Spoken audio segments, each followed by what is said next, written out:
Hello children, welcome to all of you in our today's session. Our next topic of lesson 8 is cell structure and function. You have learned that each living organism has many organs.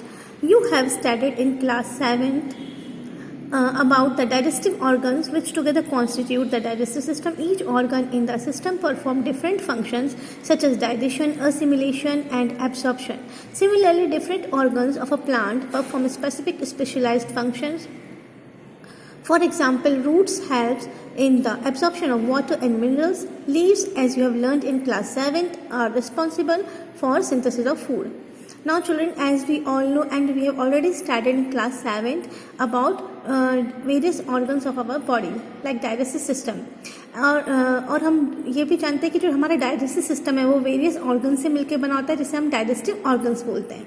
ठीक है, उसमें अपना stomach, oesophagus, intestine, ये सब हमारे organs हैं जो digestive systems में आते हैं और हर ऑर्गन का अलग अलग फंक्शंस होता है. ठीक है, in the same way excretory system में वेरियस एक्सक्रीटरी ऑर्गन्स होते हैं जिनका अपना अपना स्पेसिफिक फंक्शंस होता है. सर्कुलेटरी सिस्टम में उनके अपने अलग अलग ऑर्गन्स होते हैं. In the same way each जो ऑर्गेनिक सिस्टम है वो वेरियस ऑर्गन से मिलकर बना होता है.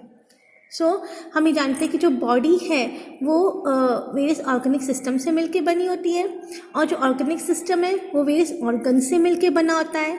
ऑर्गन्स टिश्यूज से मिलके बने होते हैं एंड टिश्यूज सेल्स से मिलके बना होता है. As we have studied earlier that cell is the basic structural and functional unit of living beings. In the same way plants की भी अगर हम बात करें तो यहाँ पर एग्जाम्पल दे रखा है रूट्स का कि रूट्स जो प्लांट्स हैं उनका एक ऑर्गन है और रूट्स का फंक्शन क्या है, absorption of water and mineral. In the same way leaves का फंक्शन है सिंथेसिस ऑफ फूड और इस तरीके से स्टेम का अपना अलग फंक्शन है. और ये सब किससे मिलके बने होते हैं, टिश्यूज से, और टिश्यूज किससे मिलके बने होते हैं, सेल से. Each organ is further made up of smaller parts of tissues. A tissue is a group of similar cells performing a specific function. Pahili realize that an organ is made up of tissues which in turn are made up of cells. The cells in a living organism is the basic structural unit. 8.5 Parts of cells. Cell membrane. The basic component of a cell are cell membrane, cytoplasm and nucleus. Figure 8.7. The cytoplasm and the nucleus are enclosed within the cell membrane are also called plasma membrane. The membrane separates cell from one another and also the cells from the surrounding medium. The plasma membrane is porous and allows the movement of substances or materials both inward and outward. Activity 8.3. In order to observe the basic components of the cell, take an onion bulb, remove the dry pink covering peels. You can easily separate these from the fleshy white layer of the bulb with the help of forceps or even with your hand. You can also break the onion bulb and separate out thin layers. Place a small piece of the thin onion peel in a drop of water on a glass slide. The thin layer can be cut into smaller pieces with the help of a blade or forceps. Add a drop of methylene blue solution to the layer and place a cover slip on it. While placing the cover slip, ensure that there are no air bubbles under the cover slip. Observe the slide under a microscope. Draw a label. You can draw and label. You may compare it with figure 8.5. The boundary of the onion cell is the cell membrane covered by another thick covering called the cell wall. The central dense round body in the center is called the nucleus. The jelly-like substance between the nucleus and the cell membrane is called cytoplasm. You have learnt earlier that the cell membrane gives the shape of the cell. In addition to the cell membrane, there is an outer thick layer in the cells of plants called cell wall. The additional layer surrounding the cell membrane is required by plants for protection. Plant cells need protection against variation in temperature, high wind speed, atmospheric moisture, etc. They are exposed to these variations because they cannot move. Cells can be observed in the leaf peel, Tradescantia, Aloidea and Royo. You can prepare a slide as in the case of onion. Paheli asks Bujo if he can also observe animal cells. Activity 8.4. Take a clean toothpick or a matchstick with the tip broken. Scrape inside your cheek without hurting it. Place it in a drop of water on a glass slide. Add a drop of iodine and place a cover slip over it. Alternatively, add 1 to 2 drops of methylene blue solution. Observe it under the microscope. You may notice several cells in the scraped material, figure 8.6. You can identify the cell membrane, the cytoplasm and nucleus. A cell wall is absent in animal cells. Cytoplasm. It is the jelly-like substance present between the cell membrane and the nucleus. Various other components of the organelles of cells are present in the cytoplasm. These are mitochondria, Golgi bodies, ribosomes, etc.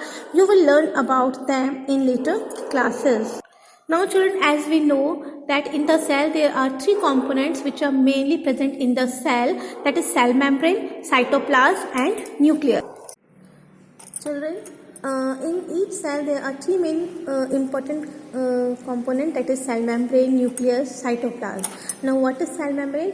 Cell membrane is the membrane that encloses the cell and regulate in and outflow of the substance from the cell.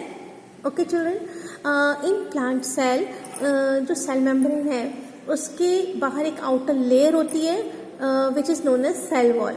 So cell wall, it is the outer layer which surround the cell membrane only in the plant cell and it protect the plant cell. A plant cell को extra protection की जरूरत है from high speed, high temperature, atmospheric pressure, atmospheric moisture. That is why जो plant cell है इसमें cell membrane के चारों तरफ एक wall होती है, that is cell wall, which is absent in animal cell. Okay children, now अब ये जो cytoplasm है, cytoplasm is the jelly-like substance which present between cell membrane and nucleus. Okay children, और इस cytoplasm में अलग अलग components present होते हैं cell के, which is known as organelle, which we call cell organelle, है ना, like mitochondria, Golgi bodies, vacuoles, etc. Now children, there is an activity 8.3. It is the activity to observe the basic component of the cell and for it we take an onion bulb. ठीक है, onion bulb की जो हम dry pink coverings होती हैं जिसे हम उसके पील्स बोलते हैं उसको रिमूव करेंगे और उसके बीच में हम ऑब्जर्व करेंगे कि फ्लैशी वाइट लेयर्स प्रेजेंट होती है. उन फ्लैशी वाइट लेयर्स को हम धीरे से फॉर्सेप की हेल्प से अलग निकालेंगे और उसका एक छोटा सा पीस लेकर एक ग्लास स्लाइड के ऊपर रखेंगे जिसके ऊपर एक वाटर की ड्रॉप डाल रखी है हमने, उसके ऊपर हम इसका एक पीस लेयर का रखेंगे. अब उस पर हम a drop of methylene blue solution उसमें ऐड करेंगे और धीरे से उसके ऊपर कवर स्लिप रख देंगे इस तरीके से कि उसमें कोई भी एयर बबल ना रहे और इसको अंडर द माइक्रोस्कोप उसकी स्टडी करेंगे, उसको ऑब्जर्व करेंगे और उसके अगर हम स्टडी करेंगे तो वो हमको इस तरीके से हम उसको ऑब्जर्व करेंगे, वो हमें इस तरह से दिखाई दे रहा है. तो आप देखेंगे कि उसमें ये अलग अलग हमको सेल्स दिखाई दे रहे हैं और ये सब सेल्स मिलकर टिश्यूज फॉर्म कर रहे हैं. इसमें यहाँ पर ये न्यूक्लियस हमको ऑब्जर्व हो रही है. This is the cell wall which encloses the cell membrane और ये बीच में साइटोप्लाज्म प्रेजेंट है और यहाँ पर ये न्यूक्लियस प्रेजेंट है. और इसी तरीके से यहाँ पर हमने ह्यूमन चीक सेल्स की स्टडी करी है. इसमें भी अगर हम ये ऑब्जर्व कर रहे हैं सेम प्रोसेस है, हमने ह्यूमन चीक सेल्स की भी स्टडी करी है और ह्यूमन चीक सेल्स का एक पार्ट हम इसी तरीके से ग्लास स्लाइड पे लेंगे, उसके ऊपर एक ड्रॉप मिथाइलिन ब्लू सॉल्यूशन के ऐड करेंगे और बिल्कुल सेम प्रोसीजर से हम इसको स्टडी करेंगे अंडर द माइक्रोस्कोप. तो व्हाट वी ऑब्जर्व कि इसमें आपको ये दिखाई दे रहा है cell membrane because cell wall is absent in animal cell, that is the only cell membrane are present in the cell. This is the cytoplasm जिसमें खूब सारे वेरियस कंपोनेंट्स प्रेजेंट होते हैं सेल के which we call cell organelles और यहाँ पर हमें न्यूक्लियस दिखाई दे रही है जिसकी चारों तरफ न्यूक्लियर मेम्ब्रेन है जिससे कि ये न्यूक्लियस दूसरे सेल ऑर्गेनेल्स से और साइटोप्लाज्म से अपने आप को सेपरेट रखे हुए रखती है. Okay children, Nucleus. It is an important component of the living cell. It is generally spherical and located in the center of the cell. It can be stained and seen easily with the help of a microscope. Nucleus separated from the cytoplasm by a membrane which is known as nuclear membrane. This nuclear membrane is also porous and allow the movement of material between the cytoplasm and inside the nucleus. With a microscope of higher magnification, we can see a smaller spherical body in the nucleus. It is known as nucleolus. In addition, nucleus contain thread-like structure which is known as chromosomes. These carry genes and helps in the inheritance or transfer of characters from the parents to the offspring. The chromosomes can be seen only when the cells divides. Now children, nucleus in both plant cell as well as in animal cell is an important cell organelle, and its basic function is cell division and multiplication. Also it controls all the activities of the cell. Nucleus के चारों तरफ nuclear membrane present रहती है जिसको enclose करे हुए रहती है, और इसी न्यूक्लियर मेम्ब्रेन की हेल्प से जो न्यूक्लियस है वो अपने आप को दूसरे सेल ऑर्गेनल से सेपरेट रखती है. It is porous, nuclear membrane is porous, जिससे कि साइटोप्लाज्म से जो और न्यूक्लियस के बीच में सब्सटेंसेस का in and out flow regulate करती है, किसी भी सब्सटेंस का in and out flow between cytoplasm and nucleus. See children, in both the nucleus के बीचों बीच एक सब्सटेंस प्रेजेंट रहता है जिसे अपन न्यूक्लियोलस बोलते हैं, है ना. It is an important component of nucleus which is known as nucleolus. इसी न्यूक्लियोलस में थ्रेड लाइक सब्सटेंस प्रेजेंट होते हैं, बिल्कुल thin thread like substance which is known as chromosomes. And children, these chromosomes carry genes, और इन्हीं jeans की help से एक पेरेंट से उनके जो ऑफस्प्रिंग्स हैं, उनके जो आने वाली जनरेशन है उसमें जो कैरेक्टर्स हैं वो ट्रांसफ़र होते हैं. Clear children? तो genes has in the inheritance और transfer of characters from the parents to the offsprings. और इन्हीं क्रोमोसोम्स, और ये क्रोमोसोम्स हमको कब दिखाई देते हैं? जब सेल में डिवीजन होता है. Genes is a unit of inheritance in living organisms. It controls the transfer of hereditary characteristics from parents to the offspring. This means that your parents pass some of their characteristics on to you. If your father has brown eyes, you may also have brown eyes. If your mother has curly hair, you might also end up having curly hair. However, the different combination of genes from parents results in different characteristics. Children, जो हमारे parents से कुछ important characteristics है जो हमारे अंदर आते हैं वो इन्हीं जीन्स की हेल्प से आते हैं. ठीक है ना. जैसे कि अगर हम आपके फादर के ब्राउन आइज़ हैं तो आपकी भी ब्राउन आइज़ हो सकती है, आपके मदर के कर्ली हेयर है तो आपके भी कर्ली हेयर हो सकते हैं. तो ये सब जो हमारे पेरेंट्स से हमको जो कैरेक्टरिस्टिक्स मिलते हैं वो इन्हीं जीन्स की वजह से मिलते हैं. So genes is a unit of inheritance in the living organism and control the transfer of hereditary characteristics from parents to the offsprings. Nucleus, in addition to its role in inheritance, acts as control center of the activities of the cell. The entire content of living cell is known as protoplasm. It includes the cytoplasm and the nucleus. Protoplasm is called the living substance of the cell. Children, as we know कि the function of nucleus is multiplication of cell and control all the activities of cell. ठीक है children. और ये जो cell, इसमें हमको मालूम है कि सेल मेम्ब्रेन, न्यूक्लियस और साइटोप्लाज्म इंपॉर्टेंट कंपोनेंट है सेल के. लेकिन अगर हम सिर्फ सेल के इस साइटोप्लाज्म और न्यूक्लियस की बात करें तो ये दोनों जो इंपॉर्टेंट कंपोनेंट है सेल के, ये दोनों टुगेदर कॉन्स्टिट्यूट होकर क्या बनाते हैं? Protoplasm. So what is protoplasm? Protoplasm जो पूरे सेल का साइटोप्लाज्म है और न्यूक्लियस है, ये टुगेदर मिलकर क्या बनाता है? सेल का protoplasm. The nucleus of the bacterial cell is not well organized like the cells of multicellular organisms. There is no nuclear membrane.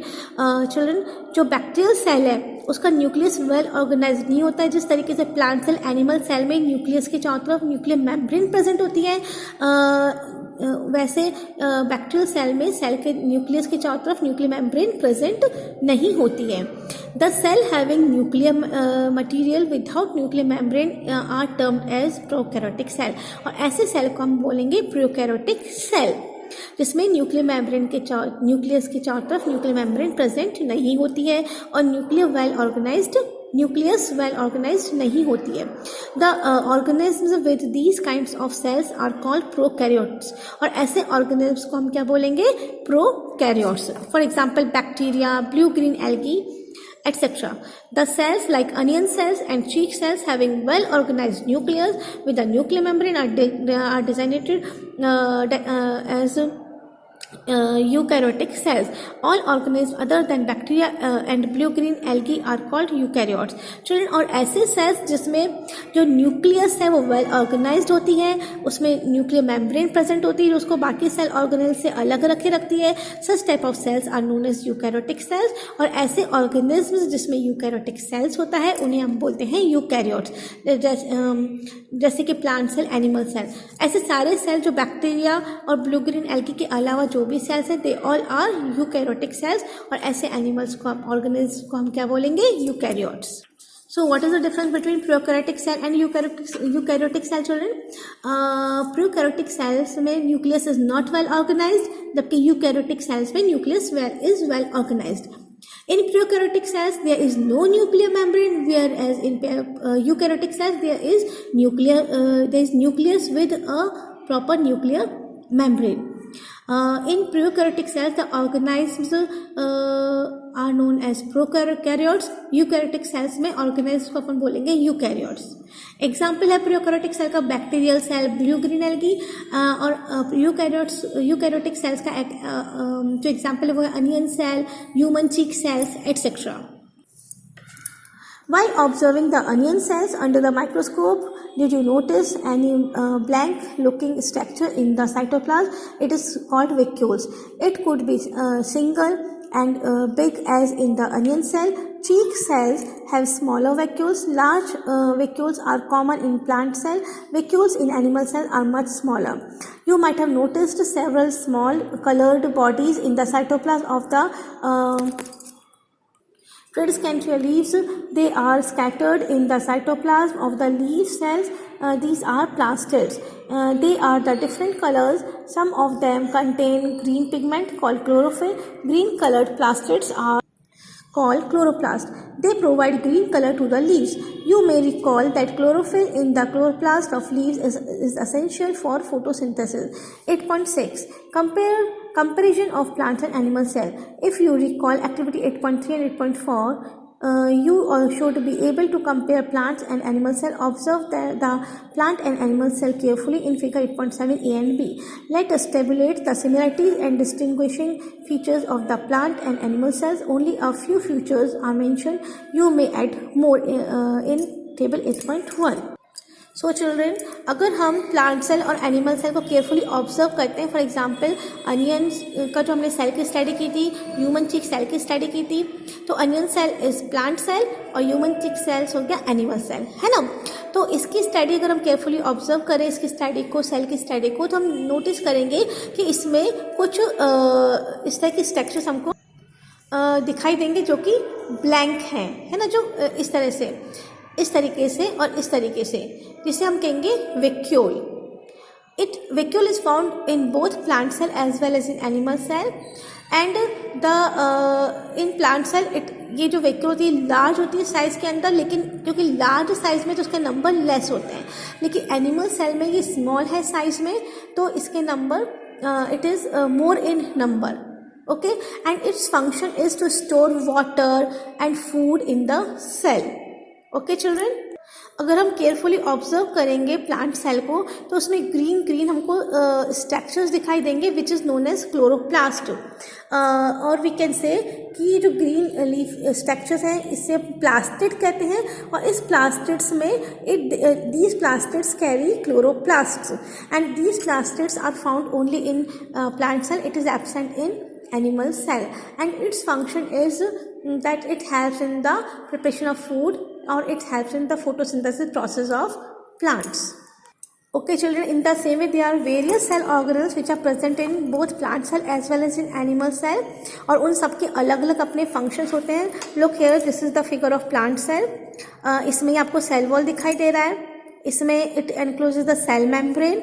इसमें ये आपको जो इस तरह से स्ट्रक्चर दिखाई दे रहा है, folded structure, these are known as endoplasmic reticulum. और इसके अंदर स्मॉल स्मॉल ग्रेन्यूल्स प्रेजेंट होते हैं जिसे अपन राइबोसोम्स कहते हैं। ये पूरा साइटोप्लाज्म है जिसमें ये सारे सेल ऑर्गेनल्स प्रेजेंट हैं। These are the vacuoles, these are the nucleus which enclosed by nuclear membrane, और ये न्यूक्लियोलस प्रेजेंट है। These are the mitochondria and these are the Golgi bodies. Okay children, in the same way this is the structure of plant cell in which cell membrane are present, cytoplasm are present, इसमें various cell components present हैं, cell organelles present हैं like mitochondria जो कि mitochondria, vacuoles, Golgi bodies, nucleus, nucleolus, endoplasmic reticulum, ribosomes। और ये जितने भी cell organelles हैं ये एनिमल सेल और प्लांट सेल दोनों में कॉमन है। डिफरेंस क्या है कि प्लांट सेल में सेल वॉल प्रेजेंट है जो कि एनिमल सेल में नहीं है, और एनिमल सेल में लाइसोसोम और सेंट्रोसोम प्रेजेंट है जो कि प्लांट सेल में एब्सेंट है। ओके चिल्ड्रन, और ये जितने भी सेल ऑर्गेनल्स हैं इनके बारे में आप डिटेल में स्टडी आपकी जो हायर क्लासेस है उसमें पूरी डिटेल स्टडी आप करेंगे। So children, what is the main difference between plant cell and animal cell? In plant cell, cell wall present, animal cell में absent होता है, chloroplast are present, whereas chloroplast are absent, centrosome इसमें absent होता है, and as well as lysosome is also absent, जबकि इसमें centrosome या lysosome present होता है। vacuoles large in size but less in number, vacuoles small in size and more in number. In plant cell, nucleus is located near the periphery, यानी कि थोड़ी सी किनारे की तरफ रहती है, जबकि animal cell में nucleus is located in the center. Okay children, thank you.